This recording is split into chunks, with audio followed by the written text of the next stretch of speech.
And a very pleasant good afternoon, ladies and gentlemen. Welcome to Trinity Ball on the Hill as we're ready for Saturday's doubleheader here at Trinity Baptist College. It is John Copeland Day in honor of TBC head coach and assistant athletic director John Copeland, who had a serious illness a few weeks ago, and he is recovering. We're praising the Lord that he is recovering. All proceeds from today's doubleheader will go to John Copeland and his family to help pay their medical bills. And we thank everybody for coming this afternoon. Our guests for the day, the Atlanteans from USCAA Atlantis University.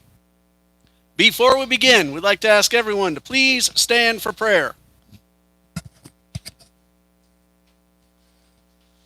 Lord Father, as always, we thank you for the young men and the talents you've given them. We pray for all injuries to stay away from this field today.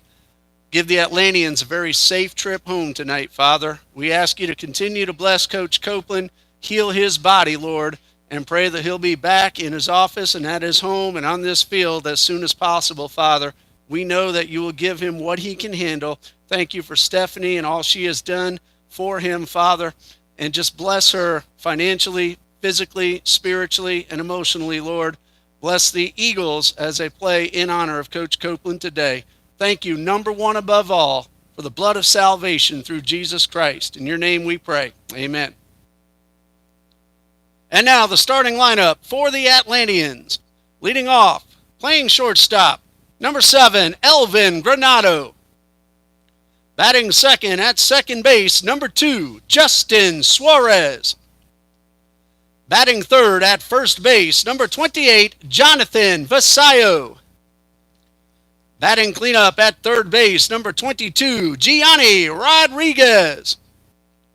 Batting fifth in right field, number 11, Henry Estrada. Batting sixth, the designated hitter, number 30, Orlando Barato Jr. Batting seventh, doing the catching, number 21, Ray Sobrino. Batting eighth in center field, number 20, Eric Moreno. And batting ninth, playing left field, number 1, Jonathan Mastelier. And pitching for the Atlanteans, number 17, Kevin Rodriguez. And now the starting lineup for your home team, Trinity Baptist College Eagles. Leading off, doing the catching, number 14, Ryan Ongst.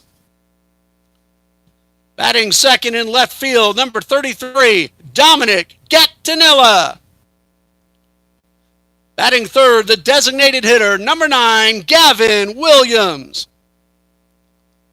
Batting fourth at first base, number 34, David Hickey. Batting fifth in right field, number 2, Jordan Fernandez. Batting sixth at third base, number 13, Colin Sepulveda. Batting seventh at second base, number 41, Seth Reeves. Batting eighth in center field, number 10, Parker Laffrey. And batting ninth at shortstop, number 8, Logan McGann. And the head coaches for today's teams, for the Atlanteans, Mr. Willie Vasquez, and for the Eagles, Mr. Jordan Broden.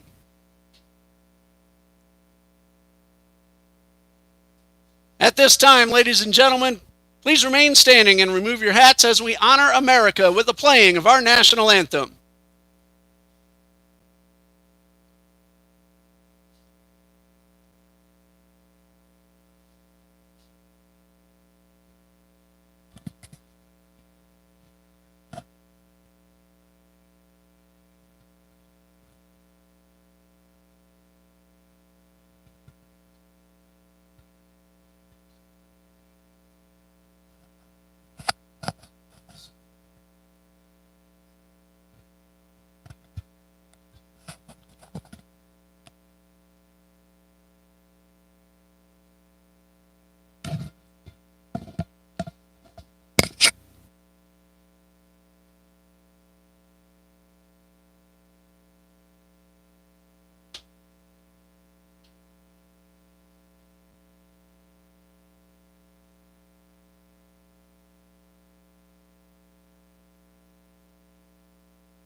It is almost time for the first pitch between the Eagles and the Atlanteans. And you're watching us here on the TBC Eagles Sports Network. Along with Lucas Spee, I'm Ray Bureau bringing you the action this afternoon. And the Atlanteans won last night's ball game in a slugfest, 19-15. In fact, they led 16-5 in the fourth inning, and Trinity Baptist pulled to within one run, but the Atlanteans were stingy and did not let that tying run score. And Lucas, we were unable to bring the live video last night, but out here on a beautiful Saturday afternoon, what do you look for in today's matchup? I can't wait to see some powerful hitting from both teams, great pitching, and hopefully an exciting game with pleasant weather. And it is John Copeland Day, as you heard during the pregame announcements. All proceeds going to the Copeland family, and we are very happy to be able to help Mr. John Copeland, who has been the only head coach in TBC Eagles baseball history, his 9th season, but he's much more than that to Trinity Baptist College and TBC Eagles athletics. There you see on the mound left-hander Jacob Brigman, who is 1-2 on the season. He'll be making his 9th appearance and 7th start. He has an ERA of 5.90. He's pitched a whole lot better of late. 29 total innings, 30 hits, 27 runs, but only 19 of those earned. He has walked 24 and struck out 31. And the Eagles wearing their beautiful blue and gold jerseys here this afternoon.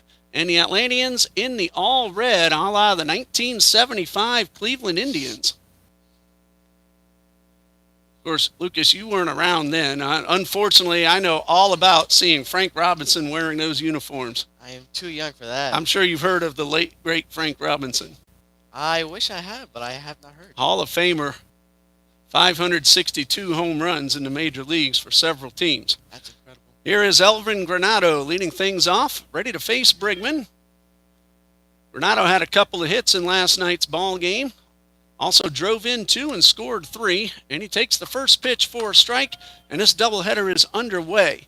TBC is now 11-17 on the season, 1-4 in South Region competition. And Brigman delivers a breaking ball, and this one a little bit outside. The Atlanteans with the win last night, 18-13. 1 win, no losses against USCAA competition. 1 ball, 1 strike, and Brigman delivers. And Granado, the former Eagle, swings and fouls this one off. Granado 2 for 5. He also drew a walk, scored 3, and drove in 2 last night. We're going to say that a lot about many of the hitters. Oh, yeah. Scoring runs. High fly ball to center field. Parker Lafferty camps under it and makes the catch. Granado hit the ball pretty well, but right where Lafferty was playing. It's a good start for TBC. Get the first out of the inning. My voice is a little bit off. That's the reason why we couldn't stream last night, under the weather, but glad to be back here this afternoon. And Justin Suarez at the plate. Last night, 2 for 4, 2 RBIs, and 3 runs scored. And Brigman delivers a first pitch, and that one misses outside.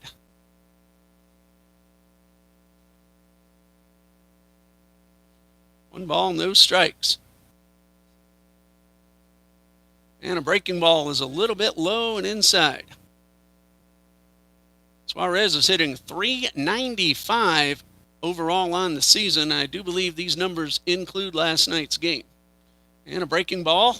That one is on the outside corner for the strike. Granado came in at .368. These Atlanteans can hit the ball. Oh, yeah. Last night, they definitely showed that here last night. The score was 19-15. There's a hot shot into right center field and a base hit for Suarez. Now, that's a great example of Suarez's quality. Yesterday, him scoring not only multiple times, he is a big threat to us tonight. And with the runner at first, Jonathan Vasallo at the plate. On the season, .388 entering play today. Last night, 3 for 4, drove in 4, and hit a 3-run homer. I believe that came in the 6-run fourth inning.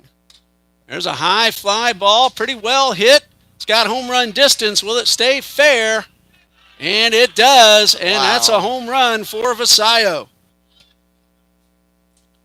So just like that, the Atlanteans Put 2 on the board, a base hit by Suarez, and a 2-run homer from Vasallo. That was a great hit from Vasallo. I mean, he swung, made it look easy, great contact, over the fence, good homer. So 2-0 in favor of Atlantis, a team that can really swing the bat. On the season for Vasallo, home run number 6. RBIs 44 and 45. 1 out, bases empty, 2 runs in, and this is Gianni Rodriguez, the third baseman. He had a walk, 0 for 5 last night. One of the few Atlanteans who didn't put some good numbers on the board. And this one is fouled off to the right side. So no balls and 2 strikes. You know, sometimes stats don't show everything. He can possess good quality tonight. Rodriguez at 295. 1 homer, 21 runs driven in. He's fouled off the first 3 pitches. Well, the Eagles came back and scored 15 in that ball game last night. So 2 runs shouldn't be too big of a deal for TBC. And Brigman delivers, and there's a ground ball towards short. That's Logan McGann. The throw to first is high, but Hickey reaches up and pulls it down for the out. Logan McGann getting the start at shortstop this afternoon in game number 1. And he will be in the number 9 hole. So 2 outs, and right fielder Henry Estrada at the plate. On the season, Estrada 348, 9 runs driven in. Last night, 3 for 5, an RBI, and 3 runs scored. And he takes the first pitch low and inside. Absolutely beautiful out there today. Weather is 63 degrees. The temperature might be rising a little higher later today, but no, clear blue skies. Yeah, not a single cloud anywhere near Trinity Ball Yard. Luckily, no rain either. 2 balls, no strikes. Wind is blowing out. And the pitch. And that one is low.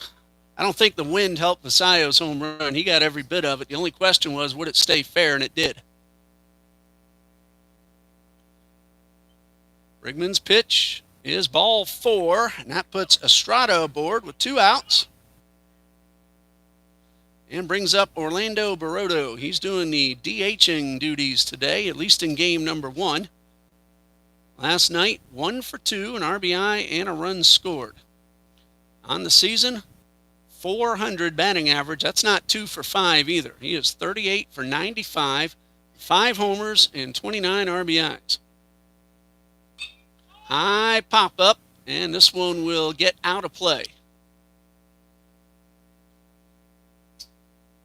Atlanteans now have 14 home runs as a team. TBC has 5. Dominic Gattinella got one last night. Pretty good lead off first. Brigman delivers and gets the outside corner for strike 2. Ongst, Gattinella, and Williams will lead things off for TBC in the bottom of the first. Brigman, the lefty, gets a look. Runner's going. The pitch is down low, and there will be no throw. Estrada steals the base. He's in scoring position with 2 outs.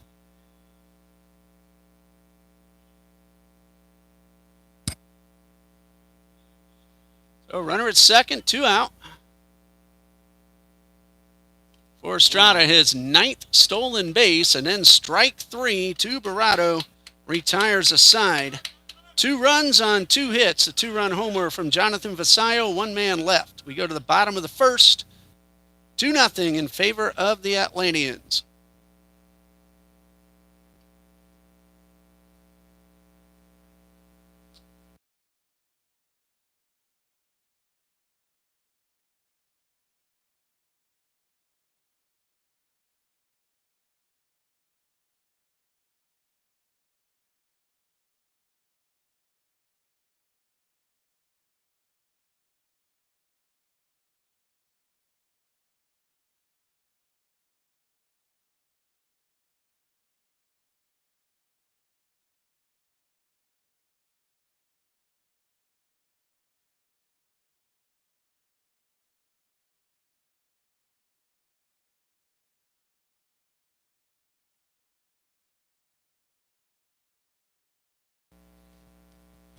Well, Lucas, a very quick 2-0 lead for Atlantis. Jonathan Messiah got every bit of that home run. No, yeah, he had great contact. I mean, the first pitch to him, and he was in his zone, and he made great contact. Ryan Onks, Dominic Gattinella, Gavin Williams, top third of the batting order for TBC, followed by David Hickey, Jordan Fernandez, and Colin Sepulveda. And the bottom third, Seth Reeves, Parker Laffrey, and Logan McGann.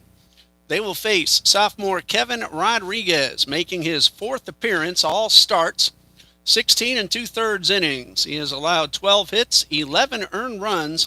He has walked 14 and struck out 15. And the defense for Rodriguez. In left field, Jonathan Mastelier, Eric Moreno is in center, and Henry Estrada is in right. The infield is Gianni Rodriguez at third base, Elvin Granado at short, Justin Suarez at second base, and Vasallo plays first with Ray Sabrino doing the catching. And we've seen Kevin Rodriguez on this field earlier this season and last season. Likes to drop down from the side, throws pretty hard, and changes speeds well. Ryan Onks will be the first man that Rodriguez faces. Onks having another fantastic season. Last year's second team All-American catcher for TBC. He's hitting .274 with 12 runs driven in. He has doubled 4 times. Last night's ball game, Onks walked twice, didn't get a hit. His pinch runner, or courtesy runner rather, Logan McGann, scored a run. McGann's in the starting lineup today.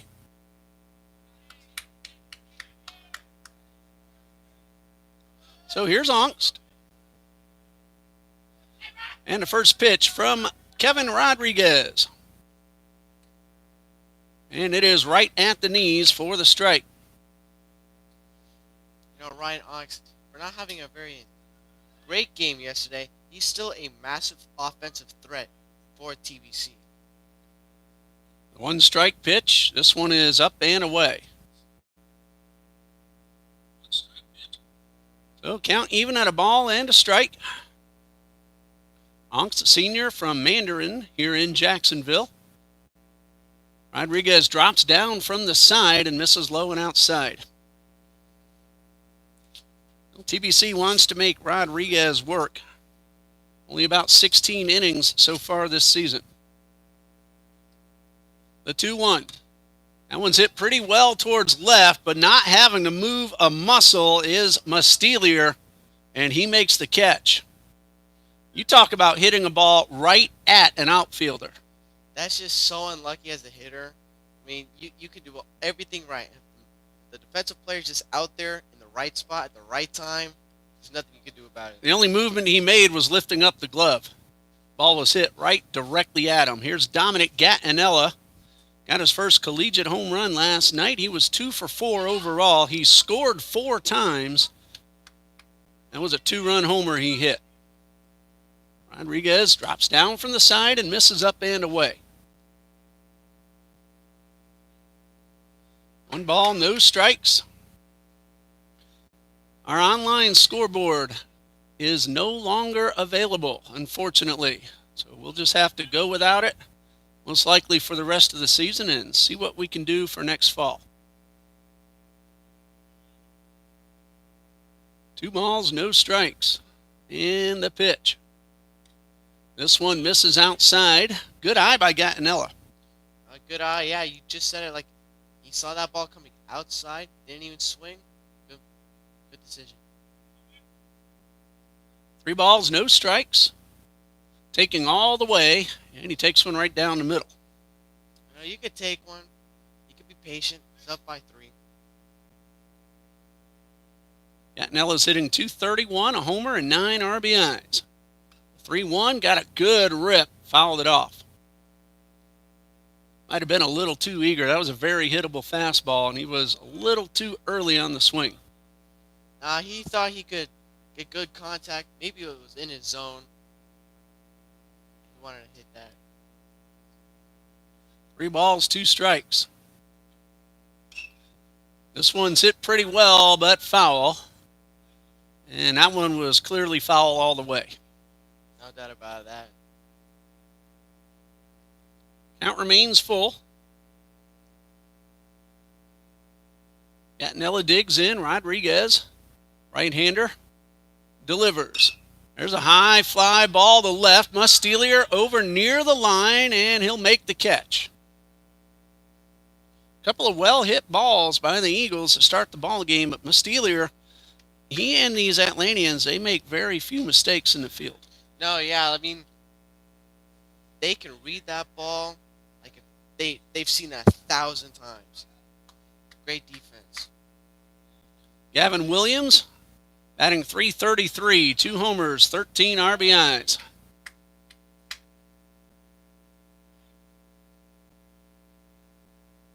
And first pitch from Rodriguez is outside. Williams did not play in last night's ball game. So he's getting his first look at the Atlanteans this time around. Of course, these two teams split a doubleheader here earlier in the season. That one is fouled off.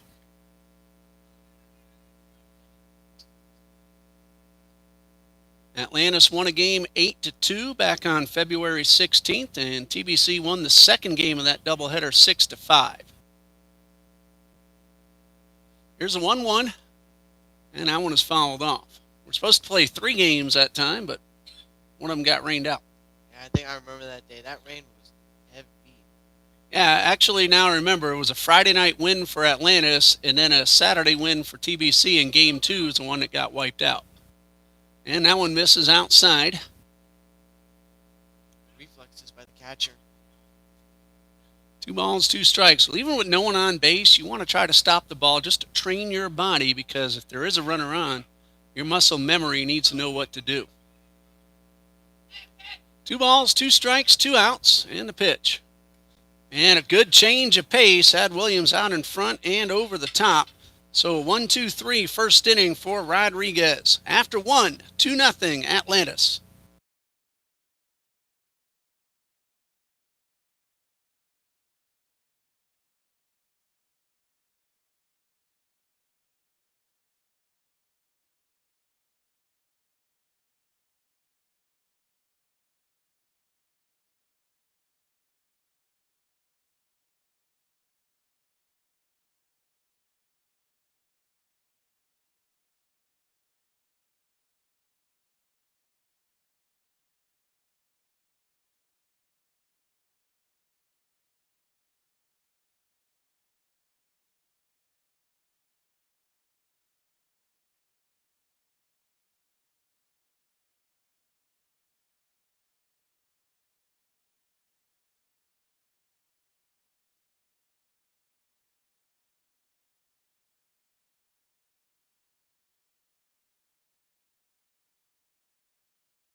After 1, it is 2-0 Atlantis. A 2-run homer by Vasallo, and Jacob Brigman will start his second inning of work. He will face Sobrino, Moreno, and Mustelier. 7, 8, and 9 due up in the batting order. Ray Sobrino batted 1 time last night as a pinch hitter. Did not hit. And he'll get his first look at Jacob Brigman. Eagles hit the ball hard a couple of times in that first inning, but Mustelier 1 time didn't move at all. Another time ran the ball down near the line. Sometimes it's just luck, my friend. That was tough luck for the Eagles, especially Onks, who hit the daylights out of it. So here's Sobrino getting his first at-bat of this Saturday doubleheader. Brigman's first pitch, fastball in there for a strike. Sobrino, .338, no homers, 15 RBIs. 1 strike pitch. Kind of lunged for that one and fouled it off. Yeah, it might have been a late swing for him. It was all a foul ball. So no balls, 2 strikes. Eric Moreno on deck, followed by Mustelier, then the top of the order. This one's hit pretty well towards right center field. Lafferty gives way, and a Rice running catch by Jordan Fernandez. That was a great run, angling him correctly just underneath the ball. Good reflexes for the catch as well.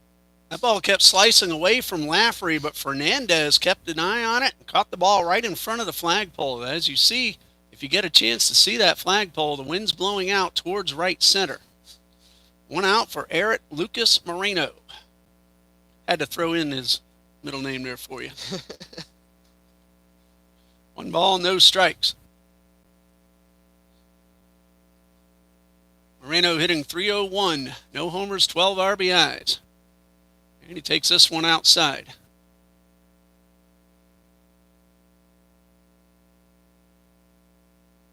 Moreno was 1 for 1, scored 3 times, walked twice last night, also drove in a run, and now he's ahead in the count, 3 balls, no strikes.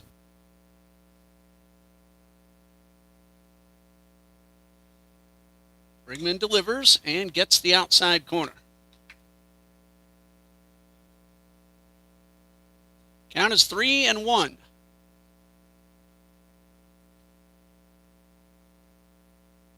And Brigman from the stretch misses a little bit low, and that's his second walk. That was just outside the box. So Moreno's aboard, and Jonathan Mustelier is at the plate. Last night, drove in a run, scored 3. He was 2 for 4. On the season, .352, a homer, and 19 RBIs. Big lead off first by Moreno. And the pitch is down low.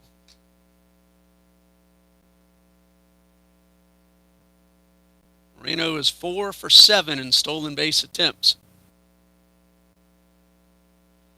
And Brigman throws on over. Runner back in plenty of time. Not really trying to get him, just trying to keep him close. Oh, yeah. Make sure he doesn't have a big lead to catch the defense off guard for a steal. The 1-0, runner's going. Swung on and fouled off.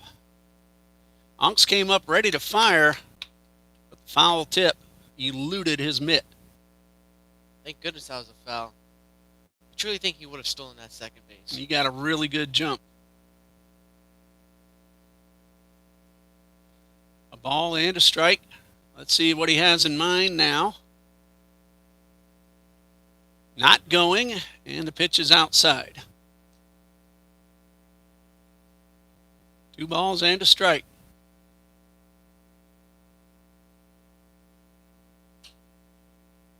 Another half step on the lead for Moreno, and Brigman throws on over. Brigman did have a game a few weeks ago in which he had trouble holding the runners. They took advantage of it. 2 balls and a strike. 1 out. Runner at first. Runner's going. They throw to first. Hickey to second. It's a high throw, but McGann is able to make the catch and put down the tag. Credit a pickoff to Brigman and a caught stealing for Eric Moreno. 1, 3, 6 on the put out. 2 away. You know, as a pitcher, you're glad you have a good defense in the infield that can actually keep that runner from stealing second base. Good throw to David Hickey, and then great to Graham. Logan. There's a 2-1, and this one is fouled off. Throw a little bit high, but McGann left his feet. Hickey got it there in a hurry, so McGann had plenty of time to apply the tag. So 2 outs, base is empty. 2 balls, 2 strikes, and the pitch is a little bit high. If he reaches, Granado, the leadoff hitter, would bat next.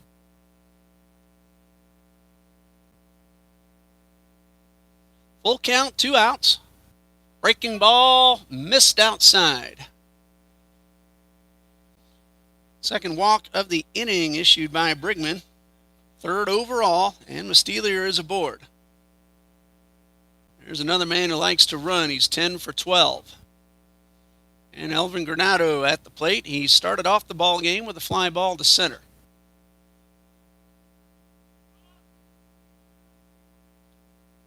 Well, Brigman's already picked off one man. Big lead off first by Mustelier. Not going. And a first pitch for a strike. Granado came in hitting .368. No homers, 19 RBIs. Runners going. That's a drive in toward the gap. Laffrey will pick it up, throw it back in, but Mustelier running on the pitch will go first to third, and there are 2 on with 2 outs. You know, that jump start to second, and then that great hit in the gap, like you just said, made him take third as well. Now we have a scoring opportunity on third base. Those walks will get you every time. They were able to erase one of the walks to Moreno.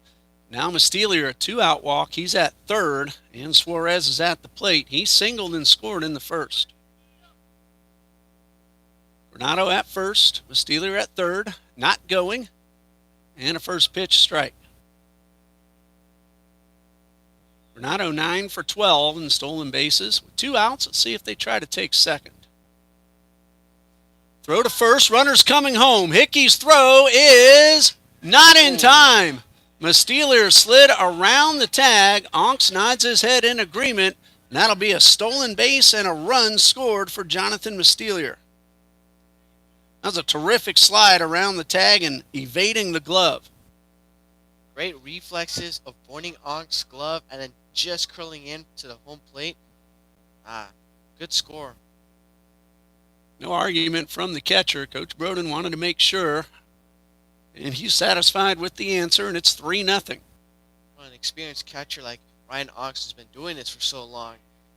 He knows the mistake he's done, but he can definitely fix it. There's a ground ball towards short. McGann will go the short route to second and retire the side. That 2-out walk comes in to score. And going to the bottom of the second, Atlantis leads 3-0.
Bottom of the second, and Atlantis leads 3-0 as David Hickey, Jordan Fernandez, and Colin Sepulveda are scheduled to hit for TBC. We were talking during the break about that play at home. Eagles played it really well, but Mustelier got a terrific jump and made a fantastic slide, got the hand in right on the edge of the plate.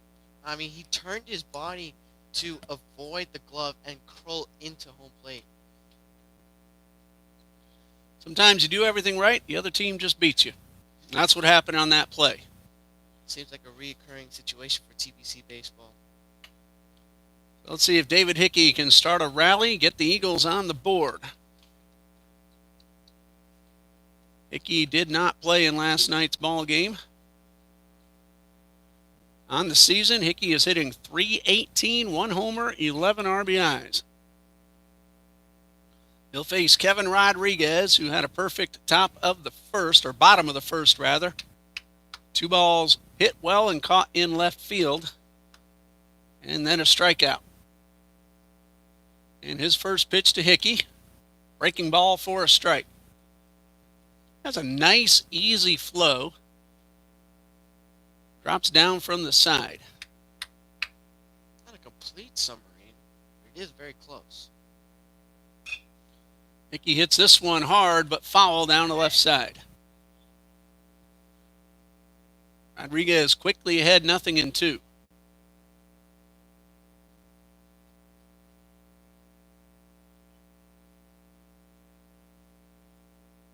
Two-strike pitch. Misses up and away. Ball and 2 strikes to Hickey, trying to get on to start the bottom of the second. 2 7-inning ball games here this afternoon. Swing and a miss. He got him. 2 consecutive strikeouts for Rodriguez. 1 out, and here's Jordan Fernandez. Jordan had himself a really big game last night. 4 for 6. Had a triple that drove in a run. He also scored a run. He's hitting .317, 17 RBIs.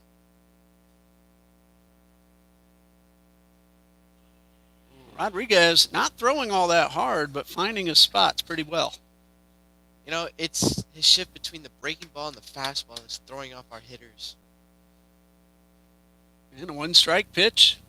Change up had him well out in front for strike 2. I mean, again, that's another recurrent situation. Our hitters are assuming there might be a fastball coming down the lane, and the ball just slows down just as they're about to swing. So the 2-strike pitch. There's a line drive, base hit into right center. Fernandez has TBC's first hit of the day. I mean, as a pitcher, you can't throw the same 3 pitches in a row. And clearly Jordan saw that happening, and he saw that ball coming out of his zone, but he still had good contact, got it into the gap. Good first base hit. So he's at first, and Colin Sepulveda's at the plate. Nothing out of 3 last night. He did draw a couple of walks. On the season, Sepulveda at .275 with 5 RBIs. Fernandez 1 for 2 in stolen base attempts. And Sepulveda takes a strike. I mean, those are the fastballs I'm talking about. The one that's going right into the zone, and he's going to throw up with either a changeup or an outside pitch. You don't have to throw excessively hard to get hitters out. It helps. There's a line drive and a base hit for Sepulveda, and the Eagles have 2 men aboard with 1 out.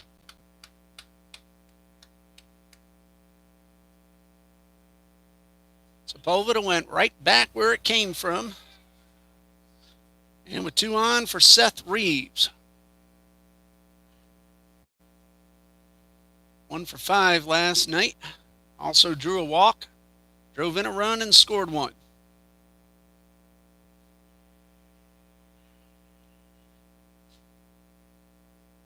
Rodriguez first pitch. There's a ground ball towards third. It could be 2. A bobble, but they'll get the force.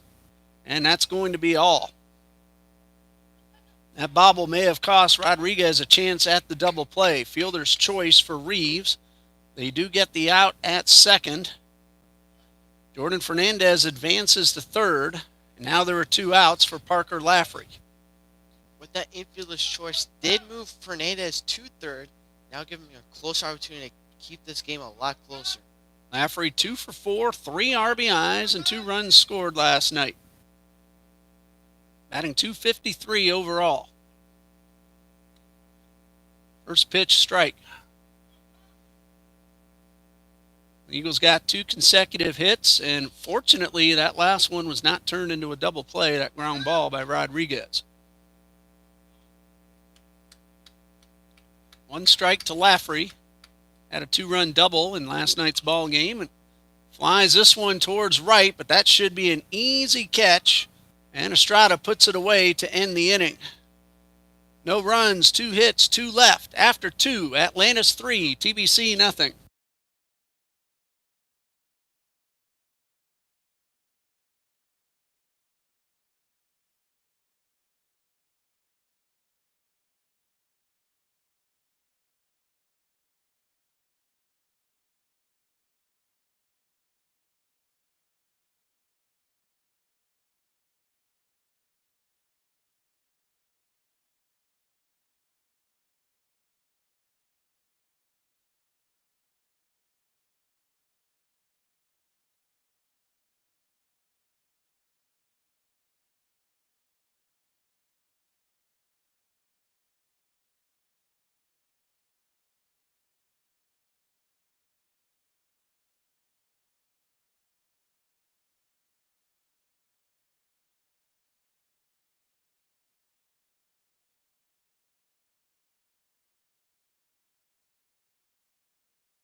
After 2, it's 3-0 Atlantis, and here's that man again, Jonathan Vasallo, who's homered twice in the series already.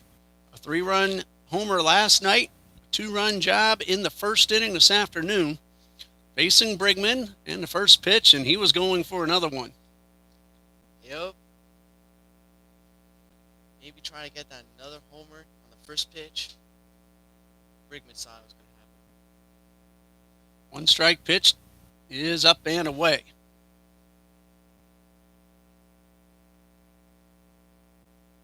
Counts even at 1-1. And Vasallo digs in, takes another big rip. Might have pulled his head a little bit on that one. Well, I think the pitcher should take a consideration that he really wants to put power behind that pitch. So if he could just get him to... There's a hot ground ball towards short. McGann, throw to first in time.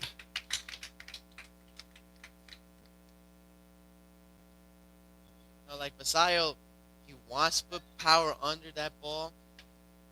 His goal is for homers or third base or triples, you know. Didn't happen this time. It will happen next time. Gianni Rodriguez, a third baseman, 0 for 1. Grounded to short his first time. First ball swinging, and he fouls it off. Eagles will have 9, 1 and 2 due up in the bottom of the third. They had an opportunity in the second, 2 on, 1 out. Did not cash in. And the 1 strike pitch is a little bit high. 1-1 the count.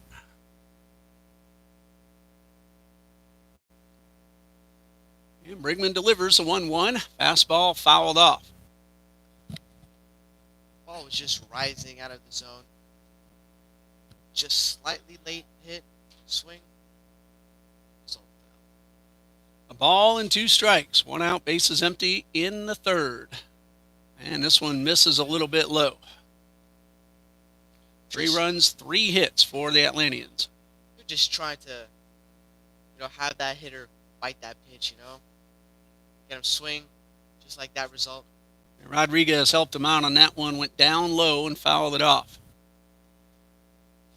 Sometimes as a pitcher, you're just trying to deceive the hitter to getting him what you think might be the pitch. As a result, it's a different one. 2-2, high fly ball, right field. Fernandez backing up and makes the catch. That ball just kept on carrying. The wind has died down, but Fernandez able to hang in there and make the play. It was almost like a duplicate of that previous defensive play by Fernandez. Went back, tracked it, just a side catch, still a result out. That wind had still been blowing. That ball might have cleared that 360 sign, but the wind not blowing at all right now. It's been like that all season, on and off throughout the games. Henry Estrada at the plate. And a little late call, but that's a strike.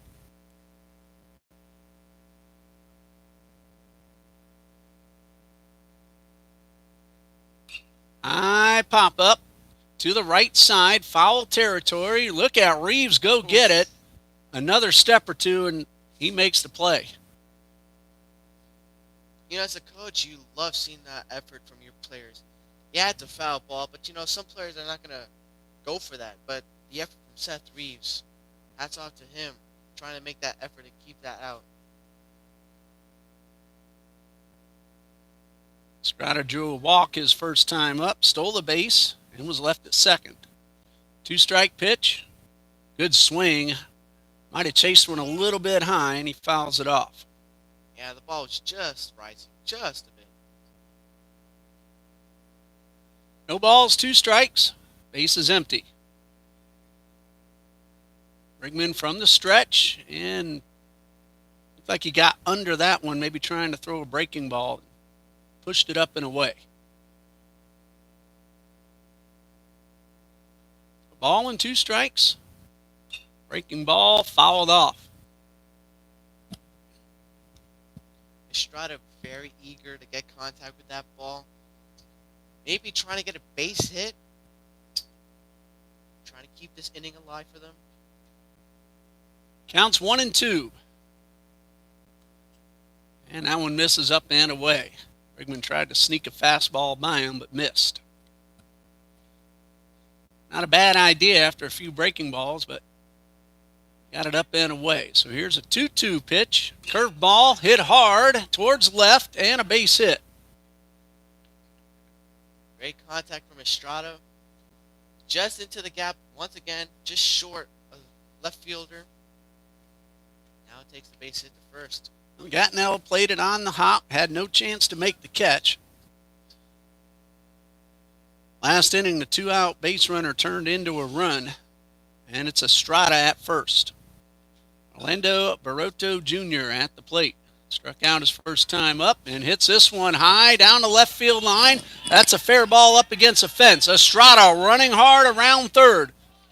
Throw to the plate is late, and it is 4-0 on the RBI double from Orlando Barroto.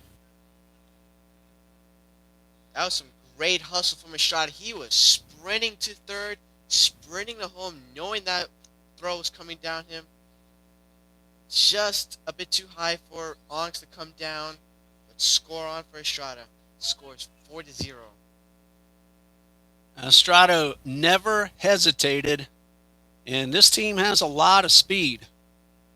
He's just scored his 16th run of the season, and for Barroto, RBI number 30. Ray Sobrino, the catcher, at the plate. Flew out to right his first time up. Has a man in scoring position with 2 outs. Swing and a foul ball. A couple of 2-out base runners now have both come in to score. One in the second, one here in the third.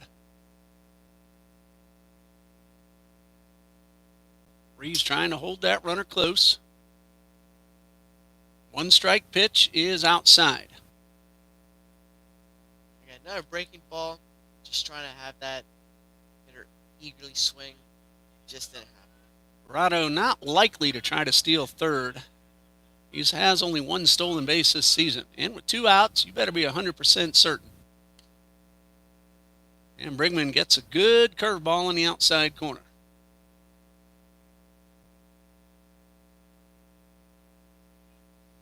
Counts 1-2. Now Brigman turns a little quickly. He might have a chance there. Yeah, but you're just trying to keep your runner closer to the base, not to have eager to run to third. Another foul ball by Sobrino. Counts 1-2.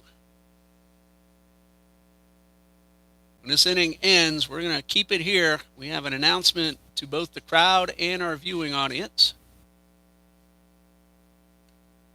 And there's a fastball that misses up and away.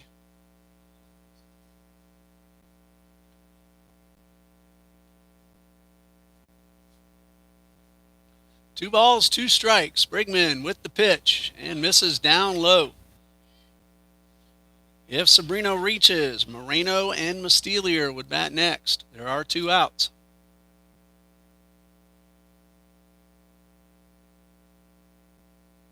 Payoff pitch. Instead, a turn and a throw to second, and it's into center field, but Lafferty right there to keep the runner at second.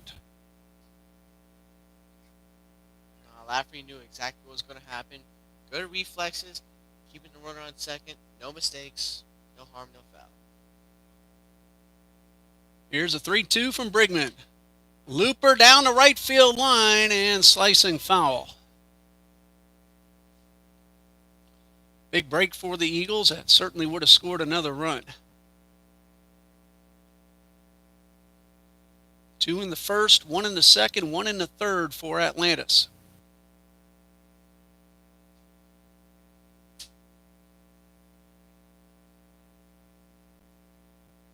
Brigman back on the mound. Another 3-2 offering.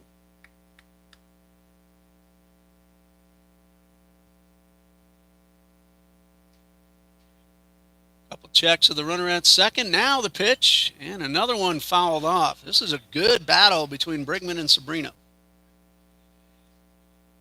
A A lot of pitches happening right now. 3-2. Wind is now blowing out once again right past the flagpole. Reeves holding the runner at second. The 3-2. Curveball. And he just got a piece of it. I mean, right off the very end of the bat. I was super unlucky for Brickman. Really thinking that was a strike 3. So we'll do it again.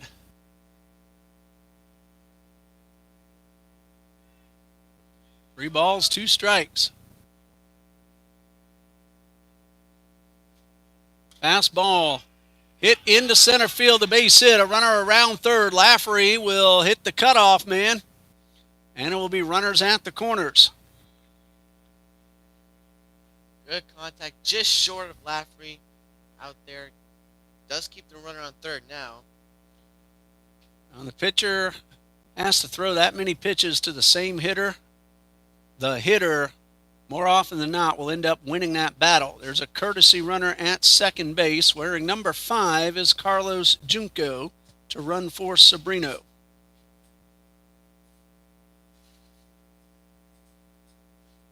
Don't believe we saw Junco at all in last night's game.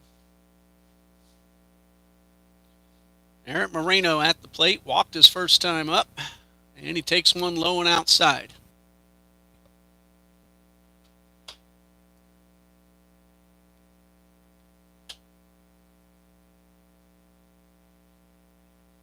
The 1-0 fastball got the call at the knees.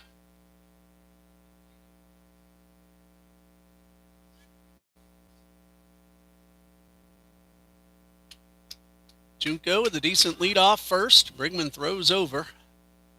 Junco has stolen 4 bases. He has not been caught.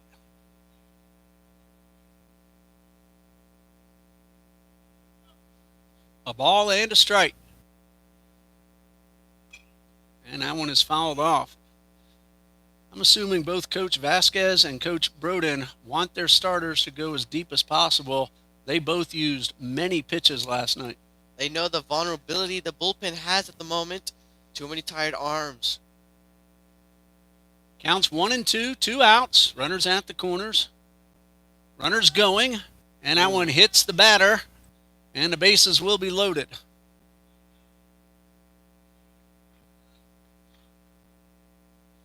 That will put Junco at second. Of course, Moreno now aboard at first. There are 2 outs.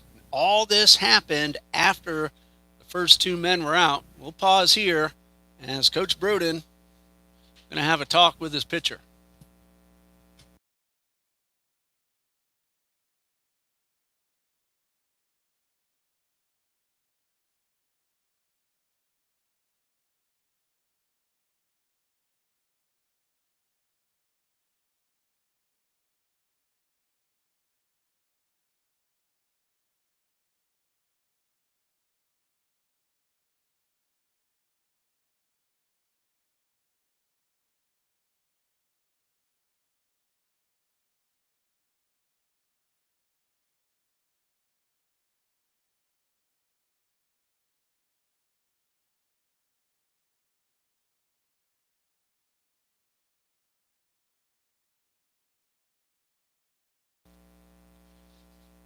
Bases are loaded, 2 outs. Jonathan Mastelier at the plate. Walked and scored in the second. That run he scored was a steal of home. He has a chance to drive in at least 2. And Brigman delivers. And a high pop-up over near the dugout. Hickey will give it a look, but it's out of play.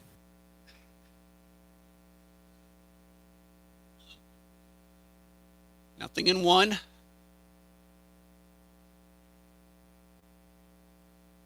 Brigman's already over 70 pitches on the day. 1 strike. Misses low and outside. Eagles are looking at 9, 1 and 2 due up in the bottom of the 3rd.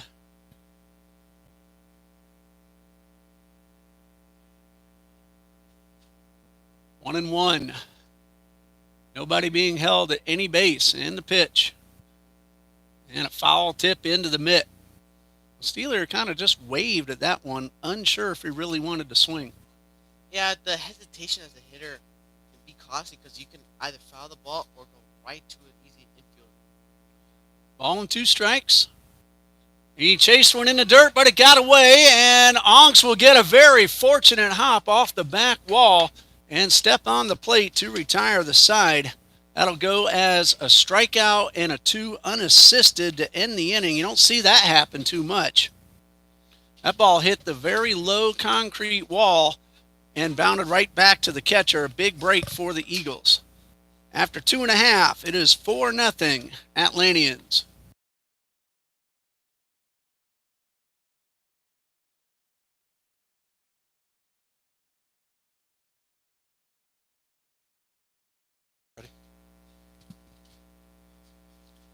Good afternoon, baseball fans. This is Trinity Baptist College Athletic Director John Jones. Thank you for being here at the Trinity Ball Yard on this beautiful afternoon to support John Copeland Day. Coach Copeland is our founding head coach and has done a great job since 2014 building our successful Eagles baseball program. Coach suffered a serious medical emergency on March 7th, so today is about helping him and his family during their time of need. To that end, we are auctioning off 2 trips to the NCCAA South Region Baseball Tournament in Columbia, South Carolina. The dates for the tournament are May 6th through 9th. The package includes 2 to 4 nights hotel, depending how deep our Eagles play into the tournament, a tournament pass for 2, and an invitation to dinner with the team during the tournament. The total potential value of the package is $610. The minimum bid that we are requesting on this is $250. This will be a silent auction. To enter your bid, please email TBC Athletic Director John Jones at jjones@tbc.edu. Again, that's jjones@tbc.edu. My email address can also be found on the college athletic website. Winners will be contacted on Monday. We hope you will take advantage of this opportunity to bid and win a trip to support our Eagles at the South Region Tournament, and also by doing so, supporting the Copeland family. Thank you very much for your attendance at today's game. And thank you to Coach Jones for making that possible. And obviously we want to win the game, but some things are a lot more important than Eagles baseball. Coach Copeland's health, obviously one of those, and we certainly wish him a fast recovery, and he's on his way. Coach, I think he's now in his rehab. Yes, he's at a rehab hospital. All right, we'll get Coach back on the mic. Yeah, and it's great to be with you. We have the best voice of the Eagles, best play-by-play man in the region. We believe that, and thank you for being here, Ray. I'll go and let you announce hello to that last Lucas, play. too. Lucas Speed is doing a great job on play-by-play man in training. Yeah, and color commentator today. It's great to have you here as well, Lucas, and it's always a joy to watch these two in action, and they do a great job calling our games each day. Lucas has done a very good job with the softball games that he's broadcast as well. And yes, sir. Without getting too much into detail, tell us a little bit more about the John Copeland situation. Well, obviously, Coach, it was very unexpected and just something that came up on him. Could happen to any of us at any time. And but he's got, he's on the road to recovery. And so God has been really good and faithful to him and his family, but it certainly was a very serious crisis when it occurred, and something that will keep him, out really for the remainder of the season. But we anticipate that he'll be back with us this summer, back recruiting, back leading our program. As previously mentioned, Coach has done a great job developing our program, for the last 10 years, the last decade. And a great leader, a great friend, a great teammate within the athletic department. And so we want to support him and his family during his time of need. Ryan Onks with 1 out, the base is empty, takes the first pitch low and outside. Of course, Stephanie Copeland, John's wife, had to give up some chances to earn income to take care of John. So that is the number one reason we're having this special event today. It is. And they've got 2 great kids who are in college, both graduating in May and June. And so we're excited for them. They've, it's a great family. They've been very faithful serving here in the Trinity ministry and the church and the college and various aspects of the ministry. Ongs with a hot drive right at the first baseman, Jonathan Vasayo, and already we've seen this happen a lot to the Eagles this season.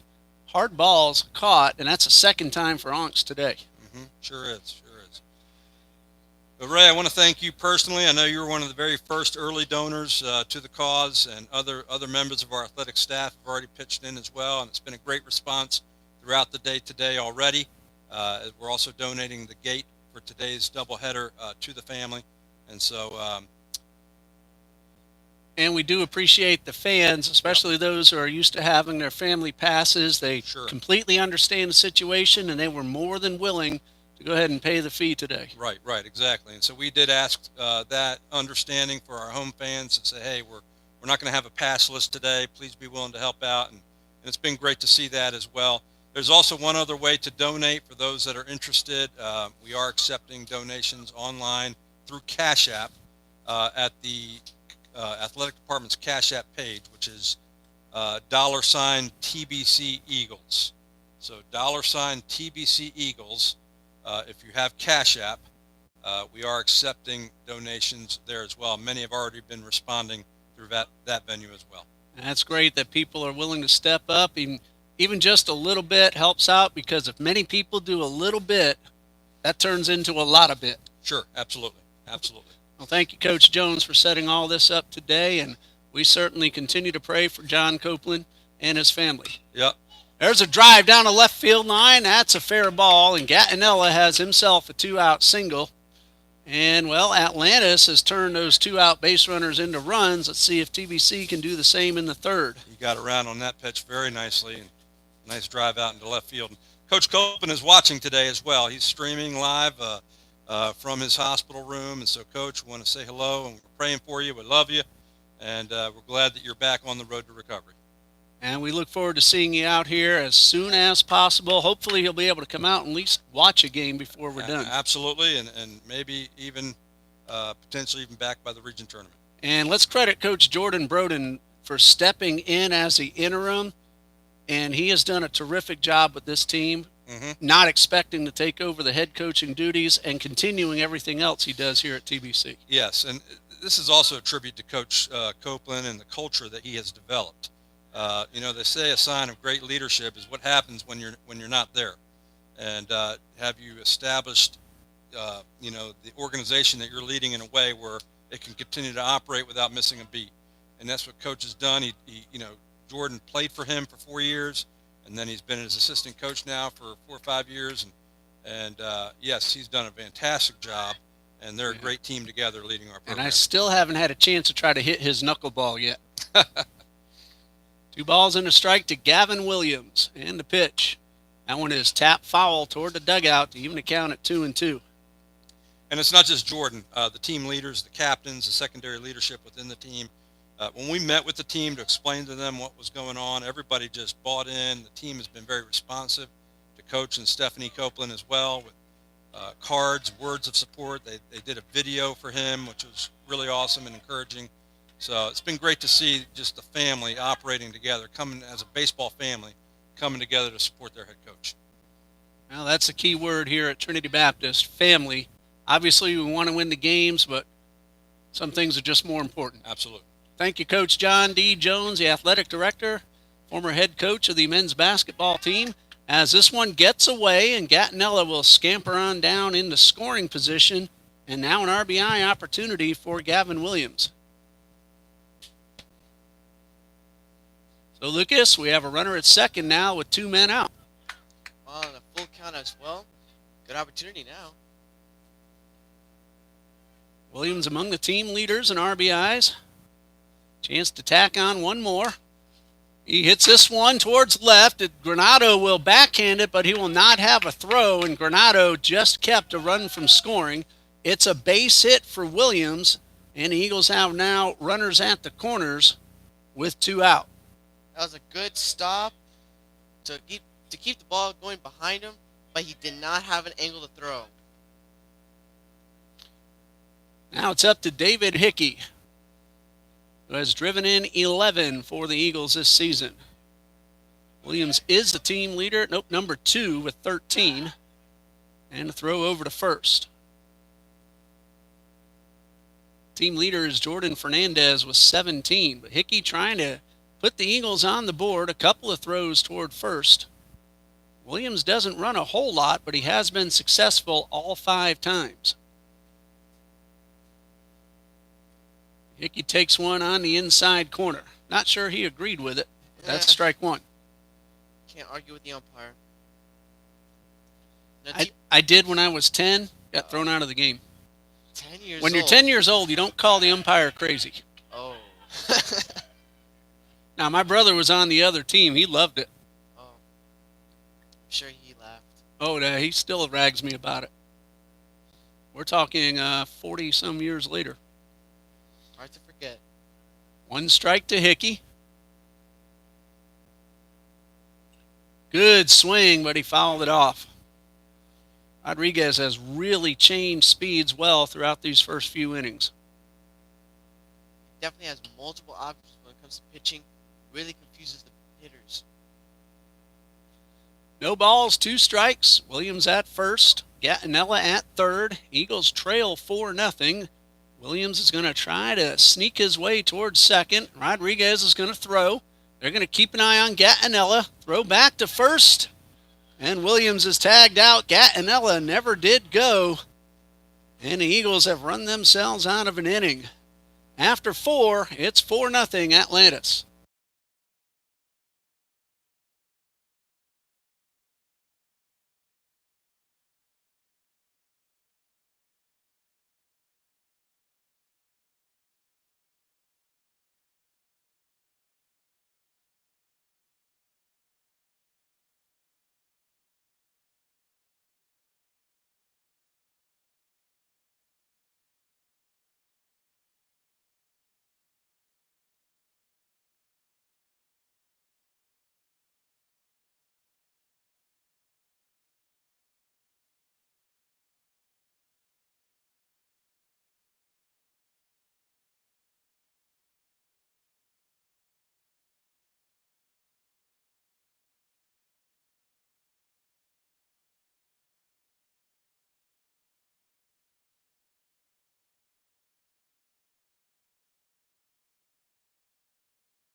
As Elvin Granado comes back up to the plate. Well, we mistakenly said after 4. We're in the 4th now, and here's Lucas Spee. First pitch, foul ball. Brickman still on the mound for TBC.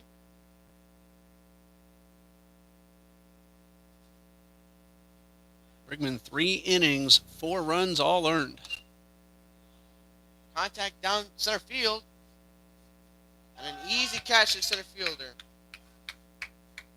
Parker Lafferty ran that ball down. The wind is blowing out again, and Eagles outfielders have done a really nice job.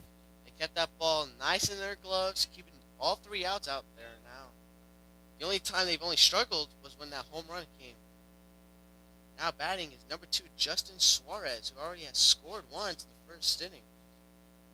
Got a base hit and scored on the blast from Vasallo.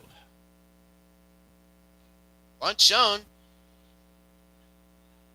Ball comes over the third baseman line at the foul ball. Now, Sepulveda had no chance whatsoever. As soon as that ball went foul, he made sure to make contact. Keep that ball, because it hits a pebble or something and rolls back fair. It's a base hit. It's happened before. It will happen again sometime. Once that ball's foul and you know you don't have a chance, touch it any way possible.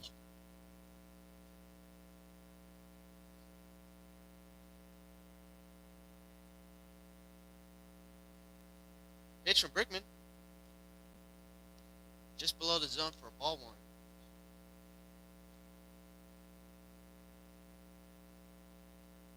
Ball one strike. Pitch. Just outside. Ball two. Look at that flagpole. The wind is howling out towards right center now. The wind could be a little tricky. Hasn't affected any of the center fielders today. Third pitch. Swing and a miss. Strike two. I can see him throw that same pitch here.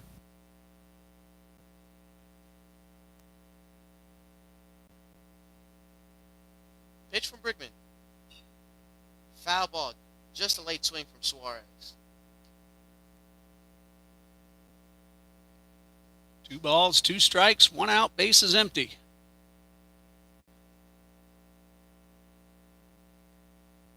Swing and a miss for Jacob Brickman. It's another strikeout. First strikeout for Brickman tonight. First strikeout for Suarez. He just reached back and threw a good fastball right by the hitter. This is the 3rd inning in a row he's gotten the first 2 men out. However, in the 2nd and 3rd, Atlanteans have put together a rally to score a run each time. Now the threat for Atlantis is 28, Jonathan Vasalio. Contact over center field, and again another home run for Vasalio over the center field, 400 yards, and another home run. That puts the score to 5-0 for Atlantis. That's his 2nd home run of the game and 3rd in the series. He's been all world in the batter's box. It's almost the same situations we had in the first inning. First pitch, first swing, easy. And this time it was over the center field. And you might be correct. I mean, that wind might have had an effect with that ball. He now has 7 home runs and 46 runs batted in this season. And this is game number 32 for the Atlanteans. First pitch to Rodriguez, number 22, the third baseman. Hasn't scored. Has 2 doubles. No, he's 0 for 2. Oh, over 2. I apologize. High fly. Caught by Sepulveda. That's 3 outs. That's the end of the top of the 4th. As the score is 5-0. Home run from Vasallo. We'll be right back.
Eagles come to bat in the bottom of the 4th. David Hickey, Jordan Fernandez, Colin Sepulveda, the scheduled hitters.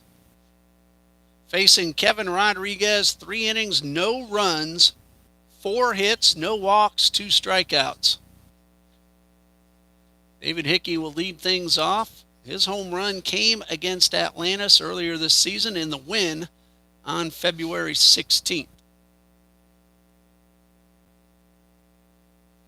And here to take us through the bottom of the 4th, TBC sophomore Lucas Spee. Freshman, actually. No, I thought you said you were a sophomore. No, Oh, my bad. it's all right. Hey, we'll advance you up a level. That's okay with me. Contact the center field. Just under for an easy catch. First out. Don't think you'll get that past Dr. Christmas just to go ahead and say you're a sophomore. You don't think so? Probably wouldn't happen. Don't Dr. think- Dugas, they might not let it happen, but you have my permission if they'll let you. I might ask. Now batting is number 2, the right fielder, Jordan Fernandez, who's already had 2 incredible defensive plays. And he's 1 for 1 at the plate.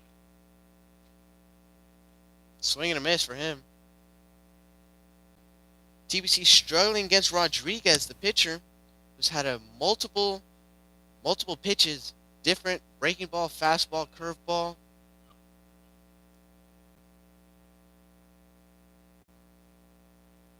Almost hits his right foot. Hernandez just avoids that. Man, nice little jump rope action by Jordan Fernandez. Had a triple in last night's ball game.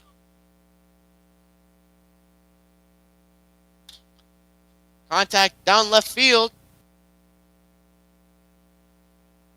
Just adjusted himself for the center fielder for another catch. That's 2 outs. Moreno, the catch for Moreno, the center fielder. He got turned around a little bit a couple of times, but the ball was well up in the air to give him a chance to readjust, and he made the play. Alan Sepulveda is 1 for 1.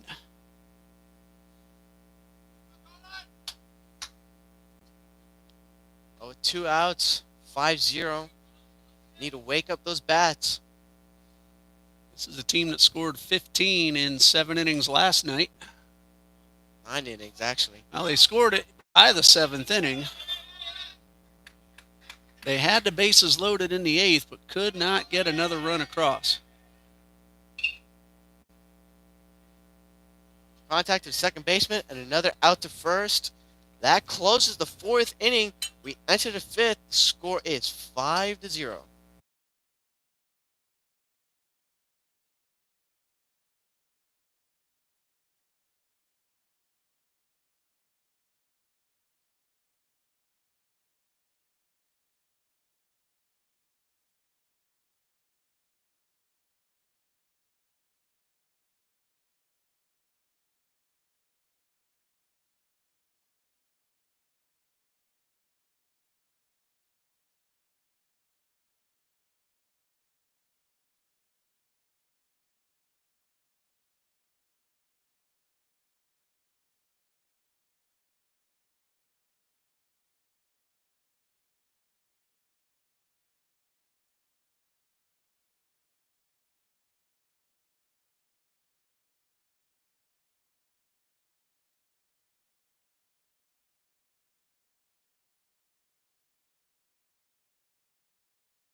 We go to the 5th, 5-0 Atlantis, and there's a new man on the mound for TBC.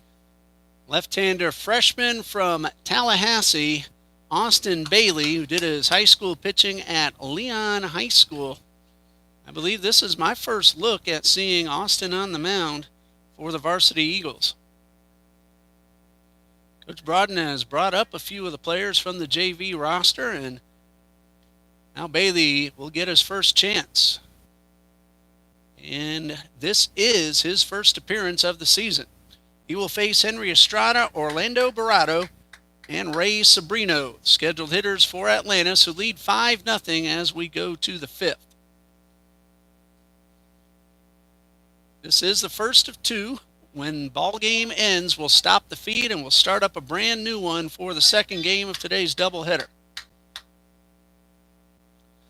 Here's Henry Estrada, 1 for 1. He's also drawn a walk, stolen a base, and scored a run. Bailey's first pitch, curveball that is fouled up and out of play. Only one major league game going on right now. The Yankees lead the Guardians. Makeup game of last night's rainout, 1-0 in the fourth at Cleveland.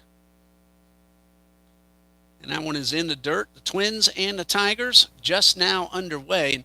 Minnesota Twins recently called up Austin Martin, a Trinity Christian Academy graduate who won a national championship with Vanderbilt. I did not know that. His first major league hit was a double. Here's the 1-1. High fly ball down the right field line. It is foul. And again, Seth Reeves hustling, trying to get there. Just didn't have enough time. Again, as a coach, you want to see that hustle from your players. No matter the situation, at least he's running underneath that ball. Kansas City off to a terrific start, 9-5. They're at New York. That game will start in about half an hour. Bailey facing his first college man. And there's a drive down the left field line. That is a fair ball. Estrada around first, and he'll stop there with a base hit. His second of the day. Good contact, just shallow, but good enough to get him a base hit. Reds are in Chicago to face the White Sox. Rockies at the Blue Jays, and the Houston Astros. Can you believe they're only 4-11? They're home against Texas, the World Series champions. High fly ball to right. Fernandez near the line, has to come back the other way, but makes the catch. It's good to get TBC the first registered out. Get it early. Get this inning done quickly as possible to wake up those bats. Ray Sabrino is 1 for 2, a base hit in the third. Estrada at first, led off the inning with a base hit. And the first pitch fouled off. Bailey pretty quick to the plate. Good release, quick enough to get over the plate. Little slide step, and misses low and outside. It's definitely a different pitching style between him and Brigman, but it's messing up the hitters. So it is a good opportunity for TBC to use. And Bailey misses outside. 2 balls and a strike. Pirates at the Phillies, Brewers at Baltimore. A little bit later on this afternoon. And this one is fouled off, out of play. Nationals at the soon-to-be Las Vegas Athletics in a few years. Angels at the Red Sox. 2 balls, 2 strikes. Bailey gets a good look and delivers. High fly ball to right. Fernandez, should be an easy play, 2 away. Go ahead, Lucas, sorry.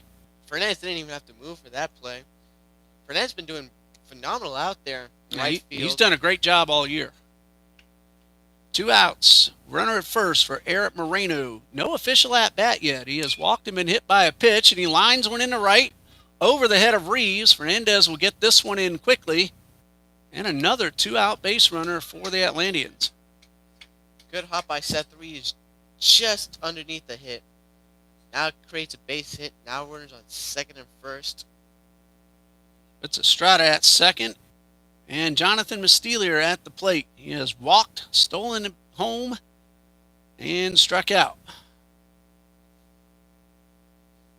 2 on, 2 out. 5-0 Atlanteans. Bailey's first pitch. Line drive towards center. Laffrey coming in and making the catch to retire the side. No runs, 2 hits, 2 men left.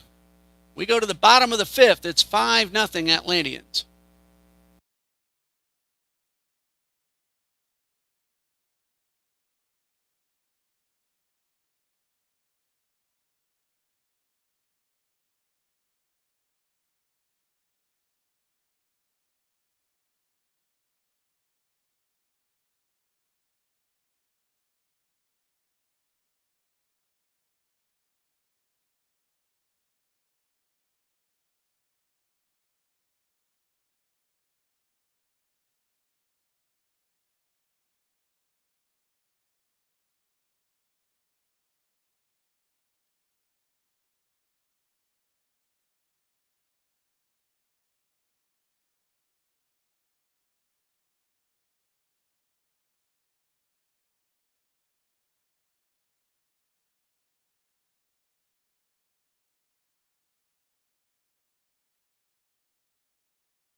Bottom of the fifth, Reeves, Laffrey, and McGann, 7, 8, and 9, due up for the Eagles, facing Kevin Rodriguez, who's been fantastic. Just 4 hits, no runs, no walks, and 2 strikeouts. And Lucas, as we said before, not throwing hard, but really keeping the Eagles off balance. He has so many tools in his toolbox, and an unpredictable pitcher.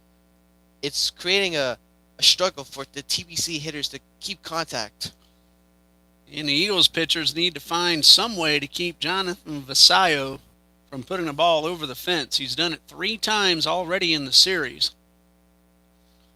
And Seth Reeves getting ready to lead off the bottom of the fifth. And Luke is telling me during the break he's a Marlins fan. Well, this year you're not going to be too happy.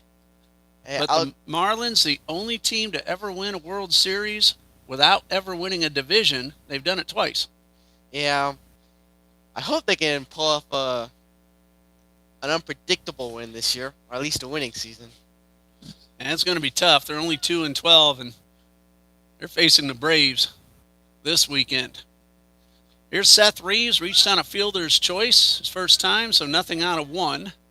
And the first pitch, there's a looper. That ball's going to get down for a base hit. Granado gave it a great effort and came very close to making the catch. Good start to the inning for TBC, hit number 5, and it brings up Parker Laffrey. Hit the ball pretty well his first time, but had it caught in right. Of course, my team, the Cubs, are out there at Seattle. Lost last night. Cubs took 2 out of 3 from the Dodgers, and I thought, man, they're going to be pretty darn good this year. And they're 7-6, winning record, but nothing outrageous just yet. First pitch to Laffrey is inside. 1 ball, no strikes. Eagles need some base runners. And Laffrey takes this one on the inner half. Remember, this is only a 7-inning ball game, so 5th inning is now considered the late innings. Yeah, this is the time that TBC needs to start scoring, take every opportunity they can. 1 strike to Laffrey, or 1 ball, 1 strike, and he takes ball 2 inside. No defensive changes for Atlantis. Same starting 9. 2 balls and a strike. Reeves, a very good leadoff first. He's going. Laffrey swings on the hit and run. The throw down to second is into center field, but Reeves did not notice and probably didn't have much of a chance anyway. Moreno got to the ball quickly. That is a stolen base, though, for Seth Reeves. Laffrey had to swing with the hit and run on, so the count's even at 2-2. Seth Reeves did have a good jump, didn't have enough speed, but was able to keep that steal on second, courtesy with a little mistake from Atlantis. So a runner in scoring position now for Laffrey. Logan McGann, Ryan Onks, the next scheduled hitters.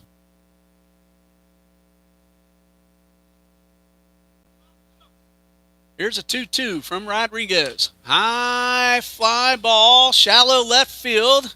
Got a chance to drop, but Mastelier is able to get underneath it. And that is out number 1. Looked for a moment that ball was going to get down, but Mastelier with great speed got under it and made the catch. Good speed and good reading, too. And saw his son. I was able to block that out. Logan McGann at the plate. RBI opportunity. Fairly limited at-bats. He has driven in 1 this season. Good swing, and he fouled it back. Reeves led off with a looper into center. Stole second, and now he's there with 1 out.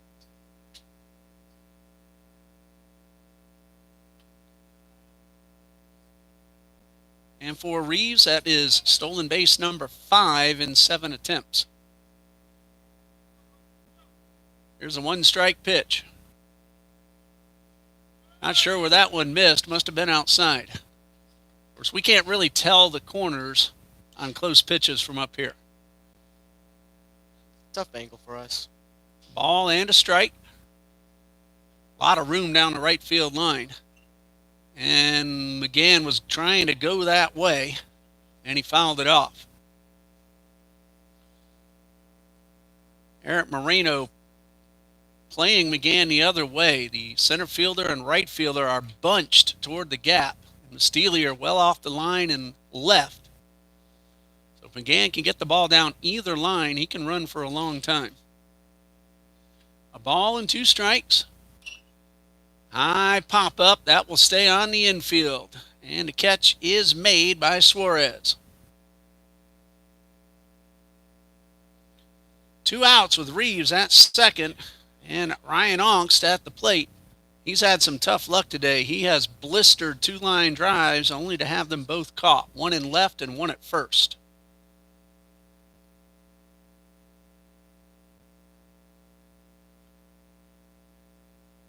Ongst's average says 274, but all season long he's hit the ball a whole lot better than that. And he drills this one foul. He has struck out only 13 times. This is Trinity Baptist's 29th game. That's a very good low strikeout total. Yeah, good strikeout. He's just been unlucky all season. 1 strike. RBI opportunity for Ongst. He's driven in 12. There's a line drive into center field. That ball is going to be on the ground. McGann will round third. He will score. Ongst hesitated, but then saw the throw off target and took second base, giving himself an RBI double. He never really actually stopped, but he did slow down, saw the throw was off the mark, and continued in for the 2-bagger. Well, that great hit just between the left and center fielder, causing Seth Reeves to turn, score at home, and Ryan Ongst taking the opportunity with a slight mistake from Atlantis, taking it 1-0, 1-0, and second base. Jacob Burke will do the courtesy running because McGann, who normally does that, he's in the starting lineup and just scored the run. So Burke at second as a courtesy runner for Dominic Gattinella, ready to swing the bat. 1 for 2 is Gattinella. And he got under this one and popped it up into shallow left field, but Mustelier and Granado, and the ball's on the ground. Burke will score. Big break for TBC. That should be an error on the shortstop. No RBI credited, but the run is in. It is unearned, but it is on the board. We all assumed that was going to be another catch for Atlantis out in center field, just in the green, and then a drop ball, causing a base hit at least, and scoring another run. Brings up Gavin Williams. Eagles trying to mount a 2-out rally of their own. And Williams takes a strike.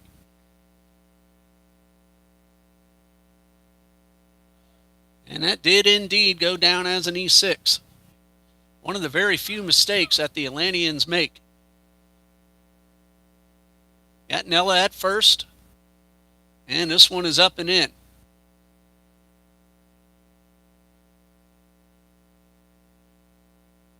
One ball, 1 strike. Wind has completely died down. Runners going. Williams, a big swing. The throw down is not in time. Stolen base for Gattinella. He's now in scoring position, and a count of 1-2 on Gavin Williams. Looking for RBI number 14.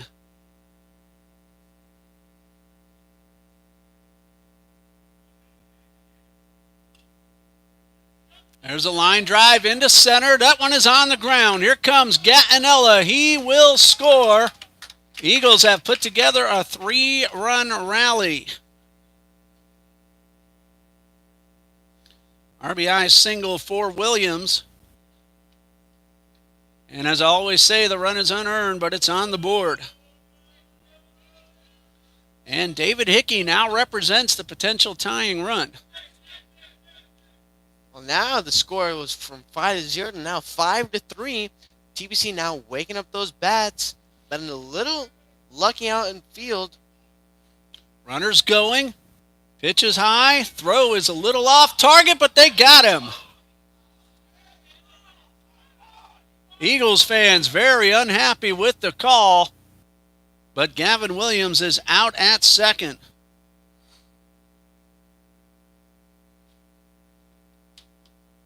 Eagles, though, they get 3 runs and leave nobody. And after 5, it is 5-3 Atlantis.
Elvin Granado laces the first pitch into left center, and he will have himself a double, and he's going for 3. The throw, it is in time.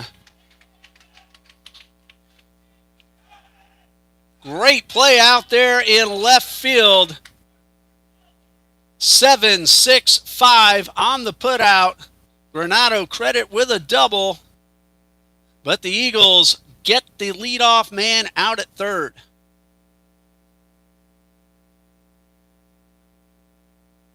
Great hustle from Granado, thinking he had the opportunity, but a wonderful throw out from outfield, causing him to get out at third. Suarez takes the first pitch for a ball. And this one misses low and inside. Granado looked like he was going to stop at second. A perfect relay throw, and then a perfect throw to third. And a high pop-up, shallow center, and Lafferty makes the catch. 2 quick outs, top of the 6th.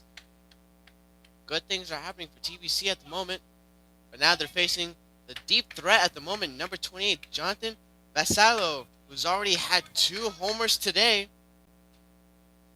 But it's the first time Austin Bailey is facing Vassallo. This could change things a bit.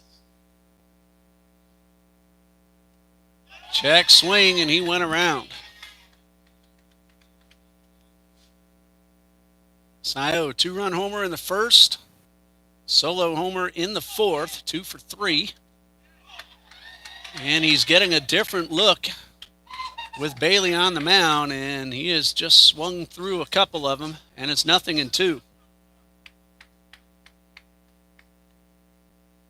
Bailey allowed 2 hits in 1 inning so far, now 1 2/3 innings. Make that 3 hits with the leadoff double, and then Granado out trying to stretch.